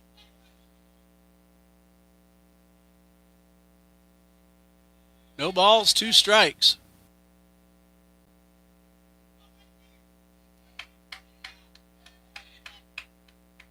Couple of shakes. Shakes off 4 signs, now gets one he likes. And a line drive into right center field. This one is going to two-hop the fence. Vasallo on his way to second, and he will stop right there. Well, that ball just kept carrying. Looked for a moment like he was going to have a hat trick. Hat trick indeed. Not enough, though. Not enough space. The wind definitely did carry that. I believe the outfielders could have gone that. But the wind just carried that ball just short over the fence. Vasallo now having a double. And he is 3 for 4 and having himself a terrific series. Gianni Rodriguez at the plate, and that throw out at third looming large. So far, a run has not scored, and Bailey will try to keep it that way. Rodriguez is 0 for 3. 2 outs, runner at second, first pitch strike. Bailey having great confidence on the mound, not being afraid of the power hitters he's having lately, hasn't shown any weakness at all.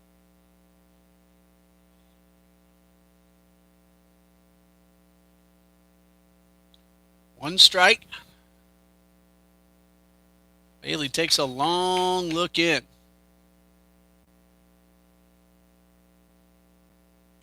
High pop up, and this one is out of play. That is strike 2.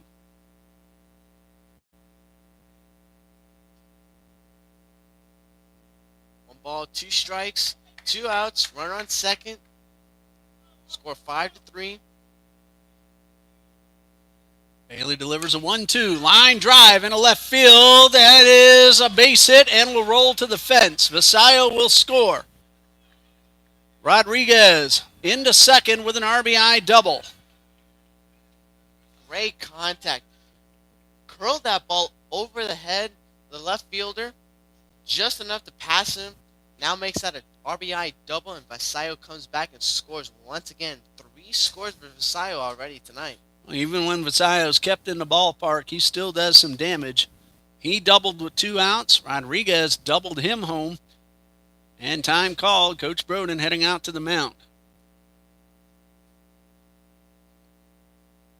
Both teams hitting the ball very well, but Atlantis finding more holes. They have gotten one of those 3 runs back and lead 6-3.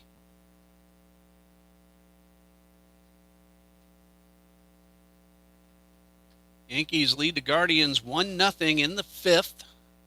Detroit 2-0 over Minnesota. Kansas City at the Mets, just about ready to begin. The Giants are in Tampa Bay later this afternoon. Braves at the Marlins. Cardinals at the D-backs tonight. Padres and Dodgers out west. And the Cubs at Seattle. Yankees and Guardians will also play Game 2 of a split doubleheader, as will the Twins and the Tigers. Well, that's going to be it for Austin Bailey. Tell you about the new man in just a moment. We'll be right back.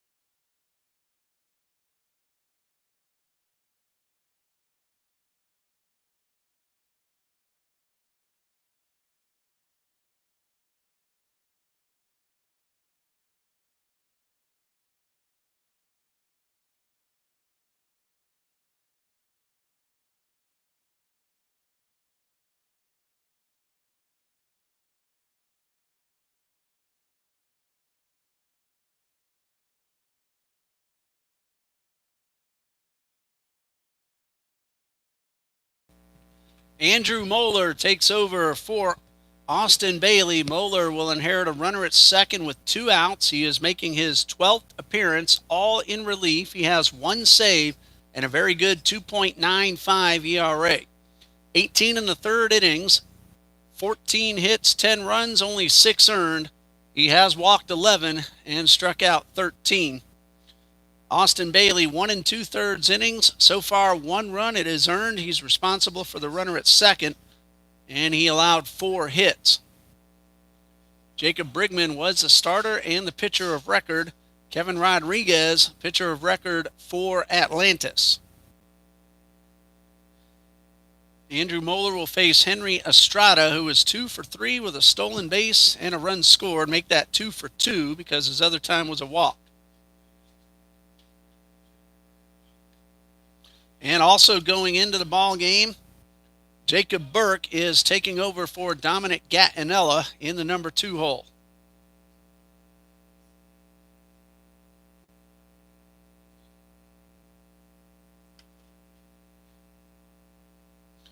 So Burke in for Gattinella.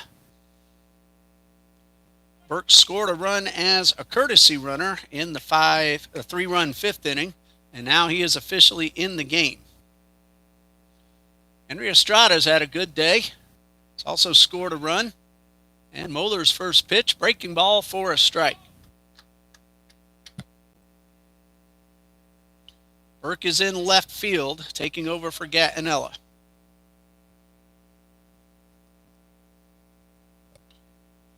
This one is fouled off, and Moeller 2 quick strikes. Late swing from Estrada. It's all foul ball. 0-2 with 2 outs. Actually, Burke has gone into center field, and Parker Laffrey has moved over to left. Long check of the runner. Now the 2-strike fastball is upstairs.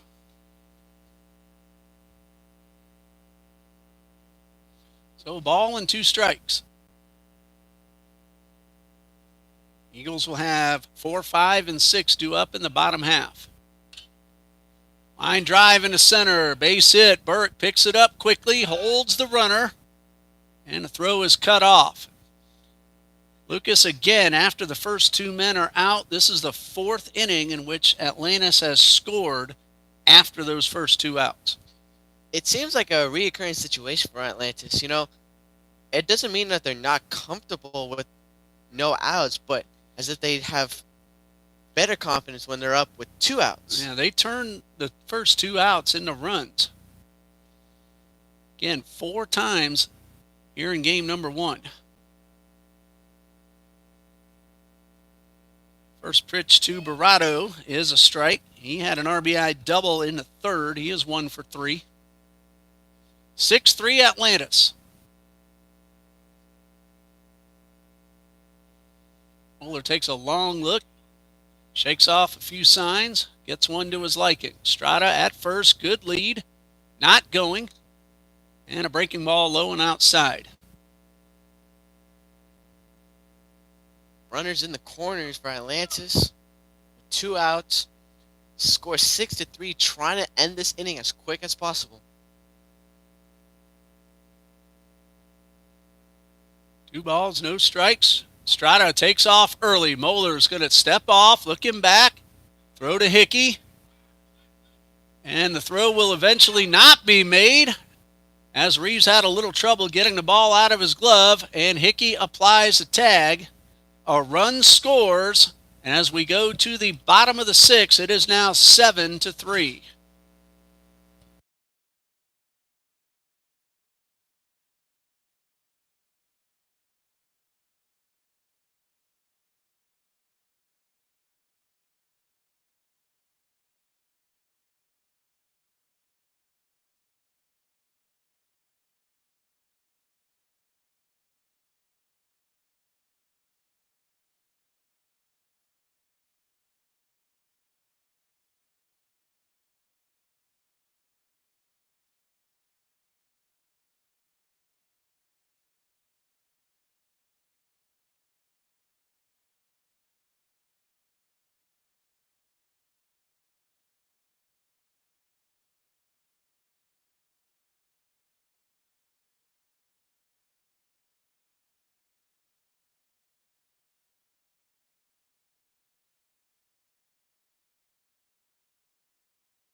Bottom of the sixth and 7-3 Atlantis. They got two of the 3 runs back that TBC got in the fifth.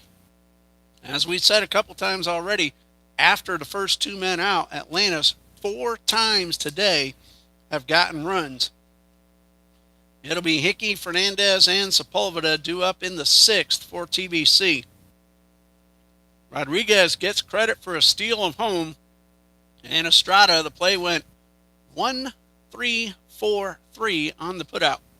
And that run is charged to Austin Bailey. Kevin Rodriguez allowed 3 runs last inning, but only 1 of them earned. He's allowed 7 hits through 5 innings. He hasn't walked anyone, and he has struck out 2. David Hickey will lead off. He was at the plate on the caught stealing that ended the 5th inning. And a first pitch misses inside. Gavin Williams, we all thought he had beaten that throw to second, but was called out on that stolen base attempt. Wind blowing out once again.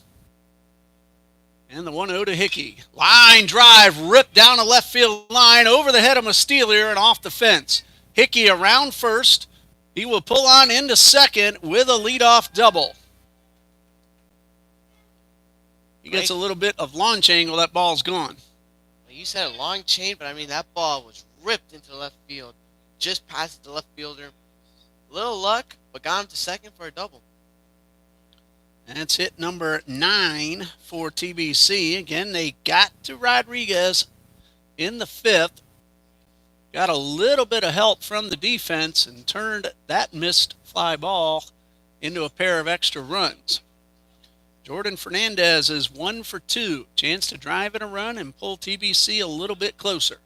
7-3 the score. And a big changeup had Fernandez out in front.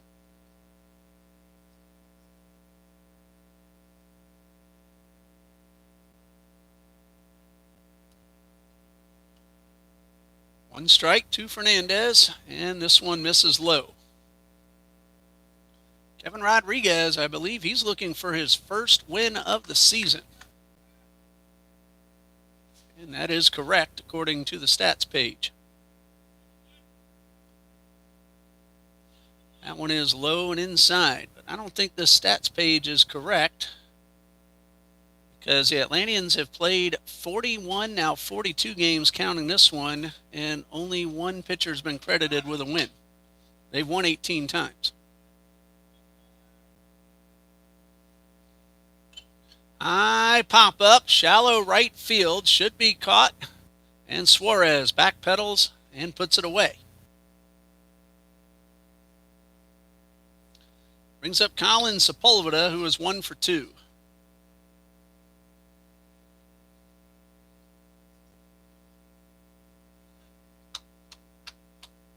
TBC starting to run out of outs. Now they're running out of outs with the bottom of the 6th. Colin Sepulveda now at the plate, but runner on second. Sepulveda pops up the first pitch right at Vasayo, who makes the catch. After a leadoff double, a couple of pop-ups, and Seth Reeves at the plate. He singled, stole a base, and scored in the 5th inning.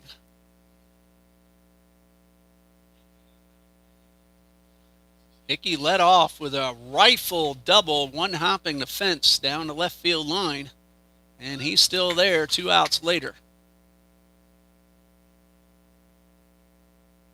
First pitch to Reeves is outside. No idea for either team who will start game 2 on the mound. Right now, Atlantis does have a man warming up in the bullpen. 1 ball, no strikes.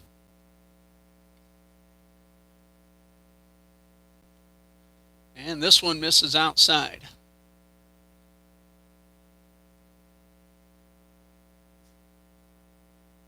Jorge Garcia, the closer, who got a save last night, is warming up, just in case. That one is outside. Garcia came in with the bases loaded and 1 out in the 8th inning last night. Score was 16-15. He got 2 strikeouts and then a scoreless 7th to get his 10th save of the season. That one is outside, and Seth Reeves draws a 2-out walk. Brings up Parker Laffery, who has twice flied out. It's a good opportunity for TBC. They got runners on second and first.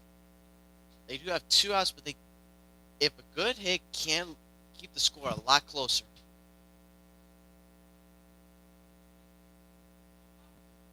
Sayo wants a word with Rodriguez about how to work Laffery, I'm guessing. Could be just buying a little time for Garcia to get loose also. Rodriguez has been terrific.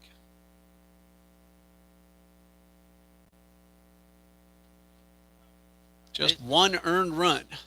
It is possible they might throw some forced pitching to force the hitter into a zone with multiple outfielders.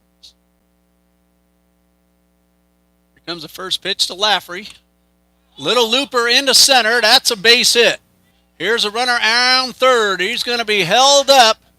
And the throw will now see Reeves pulled off second base. They're going to get him in a rundown. They're going to let Hickey try to score, but the tag applied, and I doubt that Hickey got there in time. So Reeves is out at third. The base hit by Laffery, but results in the out. After 6, it is 7-3 Atlantis.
Top of the 7th, and Lucas, Eagles ran themselves out of another inning. Could have had the bases loaded with 2 outs, but instead they got nothing. They were a little eager to score, try to keep the game a lot closer. As a result, did get 3 outs too quickly. Now hitting is number 30, Orlando Barado. He's had 1 strikeout, 1 hit, and an RBI. A double in the 3rd. First pitch to him is a strike. First time seeing Andrew Moeller.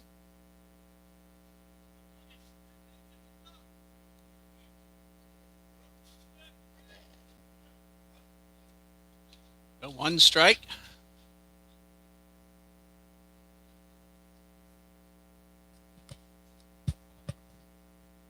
Had to deal with a slight technical issue, but everything's in order now.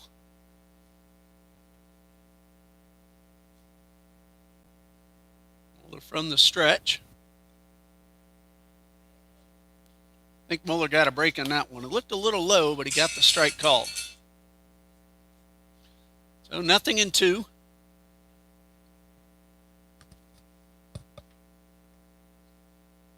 And here comes a 2-strike pitch. Breaking ball misses up and away. It is Barado, followed by Sobrino and Moreno.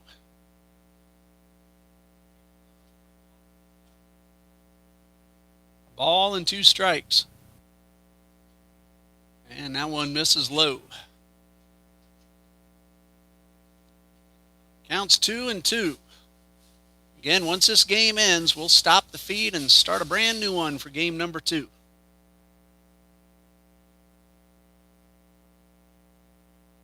Two balls, 2 strikes. Moeller exclusively from the stretch with the bases empty and the 2-2. There's a high chopper towards third. Sepulveda will field, throw to first in time. That ball took a high hop, almost like a pop-up. Yeah, but good reaction of Sepulveda. Getting the ball into his glove and throwing it to David Hickey. So 1 out for Ray Sobrino.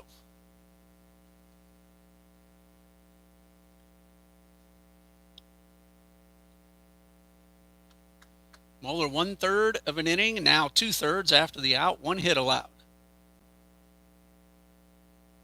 Swing and a miss. Good changeup to Sobrino, who is 1 for 3. He has singled the center. That came in between a pair of flies to right. Garcia is still standing up in the bullpen, not throwing at the moment, as this one misses outside. I have a feeling, though, if Trinity is able to get the game into a save situation, we will see Garcia. That is a possibility. 1 strike pitch, swung on and missed.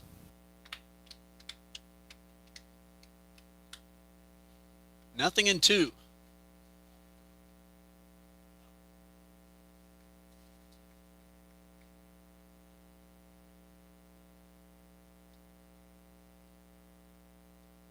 Two strikes. Moeller takes a very long look, now delivers. And this one is popped up and out of play.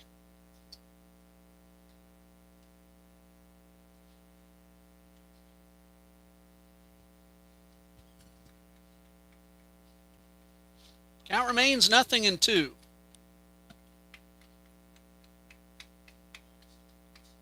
And time called, now ready to resume.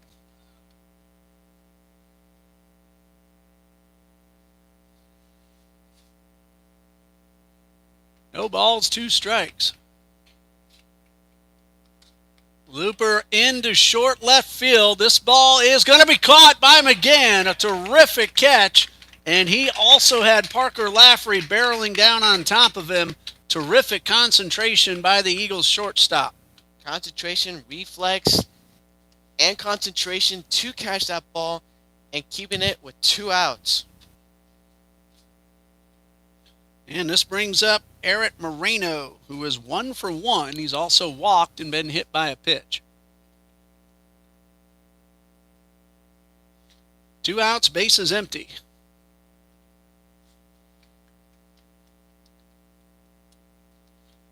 And that one misses outside. Not just to keep your eye on the ball and make the catch, but you have a runner from left field very close to a collision. No, yeah, but, good communication, and the left fielder definitely saw that McGann was coming out. No. Great defensive play by TBC. 2 balls, no strikes to Moreno. Again, the first 2 men out. Eagles will have 9-1-2 due up in the bottom of the 7th. And there's a strike. Been in this situation before, but 4 times Atlantis has ended up scoring runs after the first 2 men were out. There's one headed our way, Lucas. And it's out of play. Thankfully, there's a net. Yeah, it's not pretty to look at on the screen, but it's there for a reason.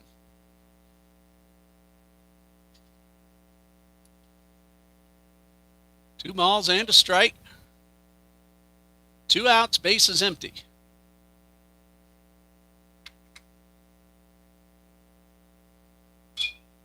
There's a ground ball, base hit into right, and Atlantis is trying to start it up once again. You just can't seem to put this team away. I mean, it's super hard to explain how they're able to feel so comfortable with 2 outs and even with 2 strikes registered. It's as if they've trained this for so long. Brings up Jonathan Mustelier. 0 for 2 officially, but he has walked and scored a run. He stole home in the second inning. Runner at first. Not going. And there's a ground ball towards short. McGann will throw to first in the dirt, dug out by Hickey, and they get the out to retire the side. Logan McGann with 2 really good plays, and this time they keep Atlantis from forging a 2-out rally. Eagles come to bat, trailing by 4 in the bottom of the 7th. It's 7-3.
Well, Lucas, last chance for the Eagles, and they're still going to face Kevin Rodriguez. 6 innings, 3 runs, only 1 earned. Eagles do have 9 hits. They haven't walked, and only a couple of strikeouts, but he, as we said before, has kept TBC off balance. Oh, yeah, and his range of pitching is unbelievable.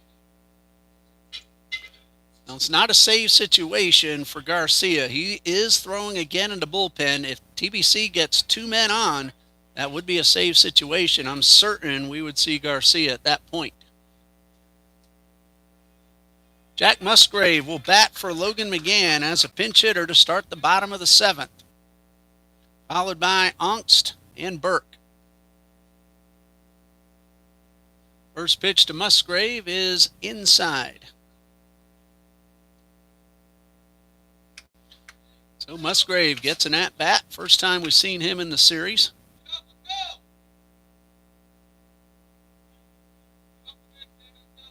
Hitting .308 on the season, and he turns on one and hits it hard and deep, but foul. 1 ball, 1 strike. Musgrave with that eventual game-winning 3-run triple down in Auburndale earlier this season. There's a 1-1. And he takes one high. He's driven in a total of 4 runs in limited opportunities. Freshman at the plate trying to start a rally for TBC. 2 balls and a strike. And that one is low and inside. Rodriguez has just thrown his 86th pitch. Counts 3-1. Swing and a miss. Counts full to Musgrave.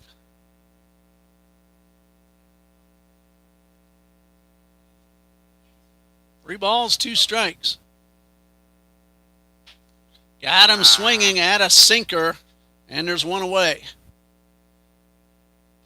Once again, Rodriguez showing his ability to just pitch multiple options.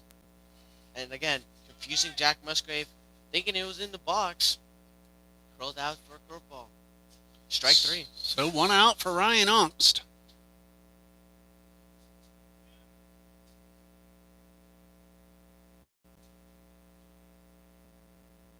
Granato had an RBI double his last time up, and his courtesy runner, which was Jacob Burke, who's in the on-deck circle now, ended up scoring a run.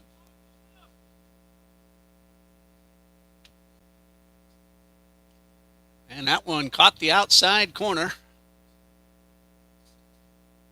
1 ball, 1 strike.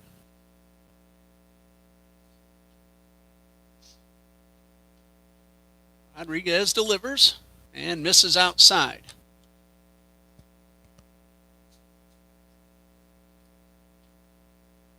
Ongst ahead in the count, 2-1.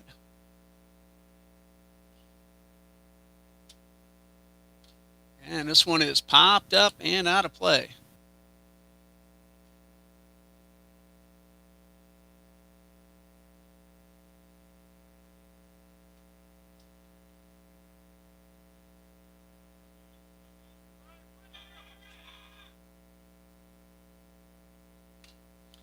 Ongst pops up another one over near the dugout, and again out of play.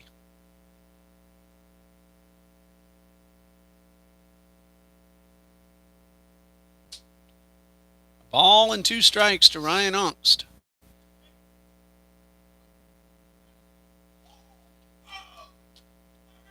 And the 1-2. Misses outside to even the count.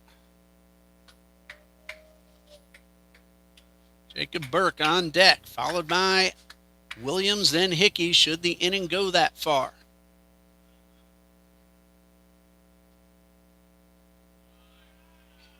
And Ongst works the walk.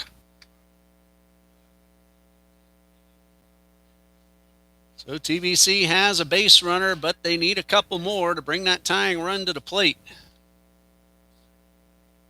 And now with Burke heading up to the plate, we have a new courtesy runner for Ongst.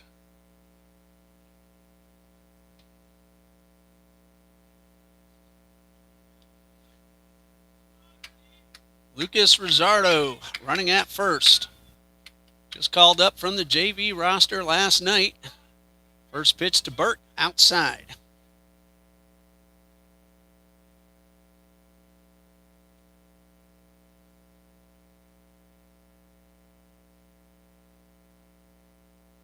One ball, no strikes. Burke pops this one up and foul out of play.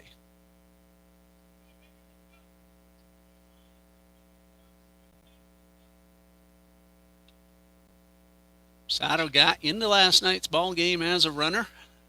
Doing the same here in the 7th. And the pitch to Burke.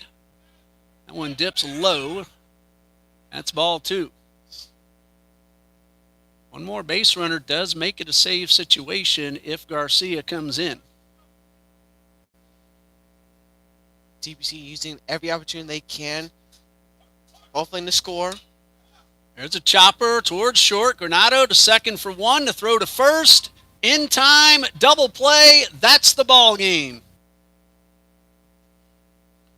Final score, Atlantis University 7, Trinity Baptist College 3.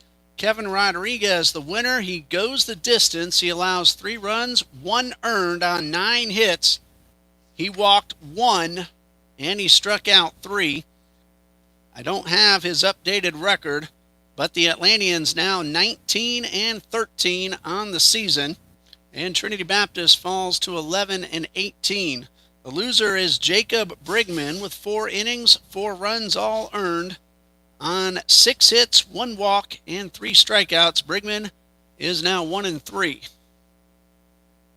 That'll do it for game number 1. We'll stop the feed. We'll start up a new one in approximately 25 to 30 minutes as we're ready for game number 2 between the Atlanteans and the Eagles here on John Copeland Saturday at Trinity Ball Yard. Stay with us.